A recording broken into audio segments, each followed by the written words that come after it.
Hello guys, এখানে tiffin নিয়ে বসছি। যে এখন 11:30 বাজে, পাস্তা নিয়ে বসছি।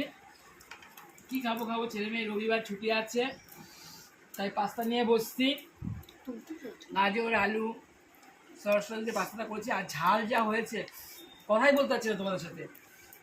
নয়, এটা হলো আমার, এটা ছেলের, এটা মেয়ে কিন্তু এতটুকু না খেয়ে নিয়ে হ্যাঁ গো, না গো, অল্প দিয়েছে। হ্যাঁ গো না গো, মানে হ্যাঁ আমারটা আমি তো এখন খেতে বসলাম, মাম্মা এখন খেতে বসলো, তুই তো খেয়েই নিয়েছিস পুরো। না হ্যালো গাইস, ওরা খেয়েছে, ও মিথ্যা বলছে সবসময়, এখন বাচ্চাদের মতো। না, ও কম তো দিয়েছো। বাচ্চাই বলো, বলে আমি বেশি নিয়েছি, ও কম দিয়েছি, ওকে কম দিয়েছে। এই গল্পগুলো ছোটোবেলা আমরা করতাম, ওরাও তাই। যাই হোক গাইস, আমার ভিডিওটা দেখো, লাইক করো, কমেন্ট করো, শেয়ার করো। এই রবিবারের বাজে কী কী রান্না হচ্ছে কার বাড়িতে সেটা একটু কমেন্টে জানিয়ে দিও সবাইকে। সবাইকে। আমার কিছুটা রান্না হয়ে গেছে, দেখি দুপুরবেলা কী হবে সেটাও তোমাদের